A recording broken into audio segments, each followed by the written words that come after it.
అరవల్లి అరవల్లి అరవల్లి అసలు ఉంటుందా లేదా? అరవల్లి ఇప్పుడు బుల్డోజర్లు వచ్చేస్తాయా? నరికేస్తున్నారా? కొల్లగొడుతున్నారా? ప్రపంచంలో 4వ పురాతన కొండ ప్రాంతం, 300 crore years ఓల్డ్ ఉన్న కొండ ప్రాంతం అరవల్లి హిల్స్. అసలు దాని భవిష్యత్ ఏంటి? 20 సంవత్సరాల్లో థార్ డెసర్ట్ అనేది వ్యాప్తి చెంది ఉత్తరప్రదేశ్ అంతా నిండిపోతుందా? గంగా జమున అంతా ఇసుకలు నిండిపోయి చచ్చిపోతాయా? ఇవి రాజస్థాన్లో పెద్ద ఎత్తున నిరసనలు, ట్రాక్టర్లు రోడ్డు మీద వచ్చేసినాయి. రైతులు, వ్యవసాయ కార్మికులు, స్టూడెంట్స్, యూత్ అంతా, మేధావులు అంతా రోడ్డు మీద వచ్చేసారు. ప్రొటెస్ట్ పెద్ద ఎత్తున రాష్ట్ర వ్యాప్తంగా. ఏంటంటే సుప్రీంకోర్టు 20th November 2025 ఇచ్చిన తీర్పు అది పెద్ద దుమారం లేపుతుంది ఈరోజు. ముందు అరవల్లి గురించి తెలుసుకుందాం. ఫస్ట్ 2 విషయాలు. 650 కిలోమీటర్ వ్యాప్తి చెందింది 4 రాష్ట్రాల్లో, రాజస్థాన్, గుజరాత్, ఢిల్లీ, హర్యానా. 1,19,000 కొండలు, 1,19,000 హిల్స్. ఇది అరవల్లి. ఇసుకలు వస్తే, శాండ్ స్టార్మ్ వస్తే, ఇసుక తుఫాన్ వస్తే ఈ అరవల్లి హిల్స్ గోడలాగా నిలబడి కాపాడుతుంది. లేకపోతే నార్త్ ఇండియా అంతా ఇసుక తుఫాన్తో నిండిపోతుంది, జనాలు చచ్చిపోతారు. ఈ అరవల్లి అనేది గోడగా నిలబడింది. మీరు అరవల్లి బేస్ కింద వెళ్తే కింద టాల్కమ్ పౌడర్ లాగా కనపడతాయి. అంటే శాండ్, ఇసుక అనేది ఆ రకంగా తయారై ఉంది. దీన్ని సుప్రీంకోర్టు ఇప్పుడు అరవల్లికి ఒక కొత్త నిర్వచనం ఇచ్చింది, వినూత్న నిర్వచనం. 100 మీటర్లు ఎక్కువ ఉన్న కొండలే అరవల్లి, మిగతాయి కాదనమాట. 99 మీటర్ల కన్నా తక్కువ ఉన్న ఏదైతే కొండ ఉందో that is not Aravalli hills అనేది ఆ రకంగా తీర్పు వచ్చేసింది.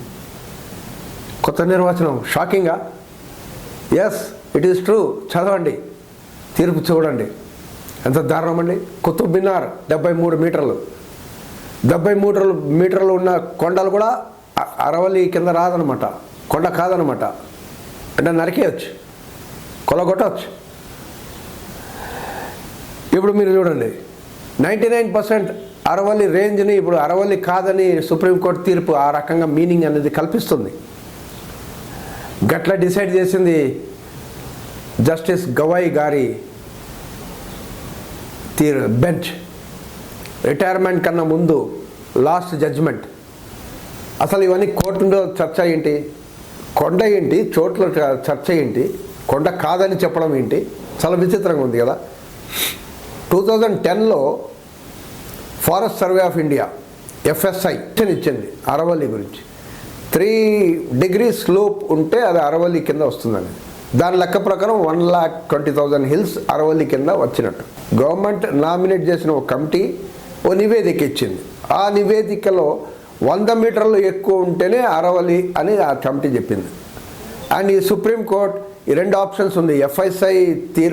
FSI ఒక నిర్వచనమా, కమిటీ ఒక నిర్వచనమా?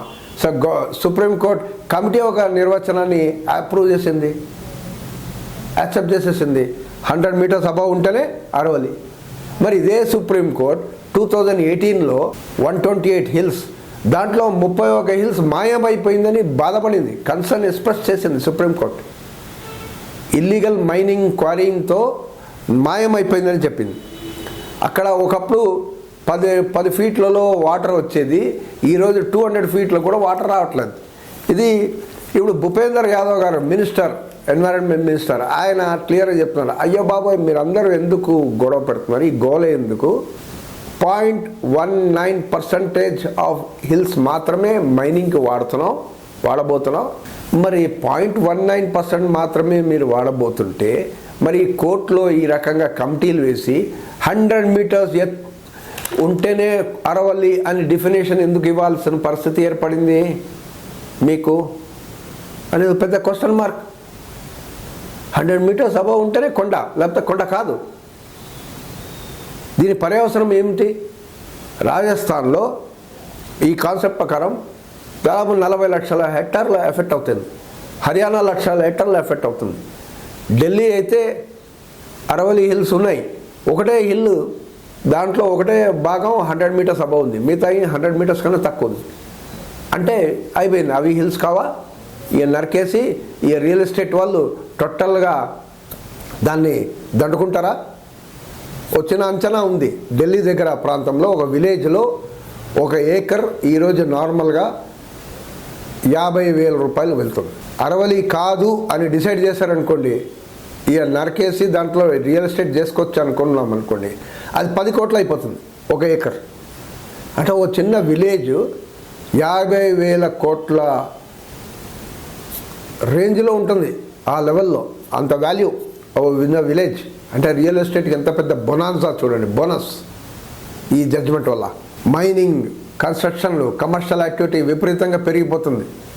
ఎక్కడ? మిగతా అన్ని ప్రాంతాల్లో 100 మీటర్లు కొండలు కాకుండా మిగతా చోట అన్నా చేయవచ్చు ఈ లెక్క ప్రకారం. పర్యావరణం ఎఫెక్ట్ అవుతుంది. వైల్డ్ లైఫ్, అసలు అడవి జంతువులు ఎక్కడ ఉక్కిరి పారిపోతారు వాళ్ళు. హిల్స్ని నరికేస్తే, కొండల్ని నరికేస్తే ఏమవుతుంది జంతువుల సంగతి? వాతావరణం మార్పులు విపరీతంగా తేడాలు వచ్చేస్తాయి. మొత్తం నార్త్ ఇండియా ఎఫెక్ట్ అవుతుంది. బయోడైవర్సిటీ టోటల్ ఎఫెక్ట్ అవుతుంది. నీటి కొరత ఫుల్గా ఏర్పడుతుంది. అంటే టోటల్గా రిస్క్లో పడిపోతుంది. ఇప్పుడే ఆల్రెడీ ఓ పొల్యూషన్ ఓ లెవెల్లో ఉంది ఢిల్లీ. ఇప్పుడు ఇలాంటి పరిస్థితుల్లో ఎలా ఉంటుందని మీరు ఊహించుకోవచ్చు. క్వాలిటీ ఆఫ్ లైఫ్ ఎక్స్పెక్టెన్సీ ఎలా ఉంటుందని మీరు ఊహించుకోవచ్చు. వేలాది మంది రాజస్థాన్లో థౌజండ్స్ రోడ్డు మీద వచ్చారు. Save Aravali, save India, save Rajasthan, save nature. అప్పగించరాదు, ఈ అరవలి హిల్స్ అడానికి అప్పగించరాదు అని గొడవ పెడుతున్నారు వాళ్ళు. భారతదేశపు అతి పురాతనమైన ఒక మౌంటైన్ రేంజ్ని ఎవరు డిసైడ్ చేసే అధికారం ఉందని? సుప్రీంకోర్టు కూడా అంత అధికారం ఉందా?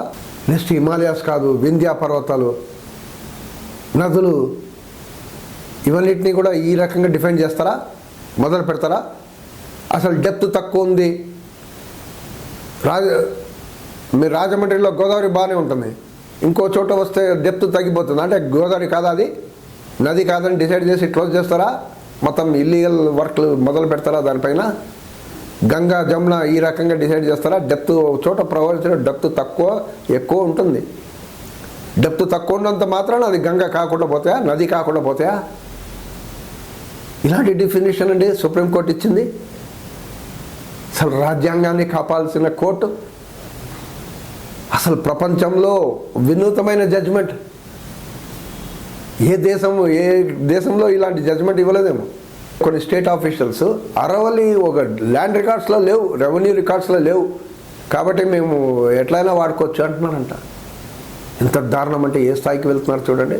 అంటే రెవెన్యూ రికార్డ్స్లో హిమాలయాస్ లేవు కాబట్టి మీరు ఏమైనా చేసుకోవచ్చా? వింధ్యా పర్వతాలు రెవెన్యూ రికార్డ్స్లో ఉండవు, కొన్ని కొండలు, కొన్ని నదులు ఉండవు, అంటే మీరు క్లోజ్ చేసేయచ్చా? అంటే ఏ స్థాయికి దిగజారిపోతుంది ఈ కమర్షియల్ యాక్టివిటీ కోసం. మీరు దేశాన్ని, పర్యావరణాన్ని ఏ రకంగా తాకట్టు పెడదామనేది ప్లాన్ చేస్తున్నారు చూడండి. ఈ ఆలోచన విధానం, మైండ్ సెట్ ఎంత దారుణంగా ఉంది. అంటే ఒక కార్పొరేట్ హౌస్కి ఇవ్వటానికి మీరు ఏ ఆర్గ్యుమెంట్ అయినా పెట్టేస్తారా?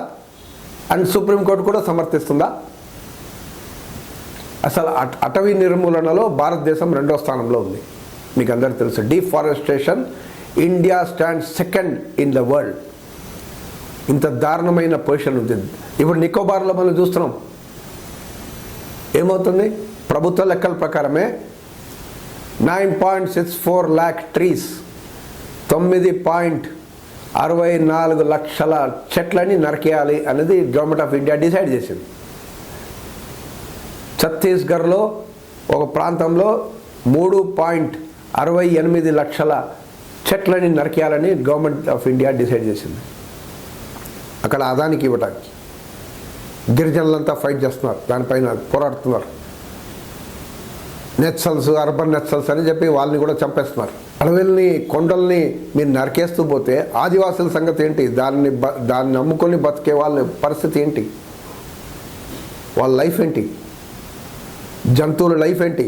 అసలు కొండ అంటే 100 మీటర్ల అబౌవ్, నది అంటే ఇన్ని ఫీట్లు, అనేది మీరు నిర్వచనాలు ఇస్తూ పోతే భారతదేశం ఏమవుతుందండి? చెప్ప గంభీరమైన పొజిషన్ మనకు కనపడుతుంది. It is not an Aravalli case. భారతదేశంలో మిగతా సుప్రీంకోర్టు జడ్జిమెంట్ని మిగతా ప్రాంతాల్లో కూడా వాడతారు. ఎస్ 100 మీటర్స్ కాదు చాలా నరకే, ఇక్కడ కూడా ఇక్కడ 50 మీటర్స్ కాదని చెప్తారు ఒక చోట. అలాంటి జడ్జిమెంట్లు వచ్చేస్తుంటుంది, అలాంటి ఇంప్లిమెంటేషన్ వచ్చేస్తుంటుంది. మొత్తం దేశవ్యాప్తంగా ఇది ఎఫెక్ట్ అవుతుంది ఈ జడ్జిమెంట్. సో మీ ఒపీనియన్ తప్పకుండా రాయండి, ఇది it's a serious subject. It is serious subject of our life. మనం బతకగలుగుతామా లేదా అని subject. Thank you for watching Jwala Shiva.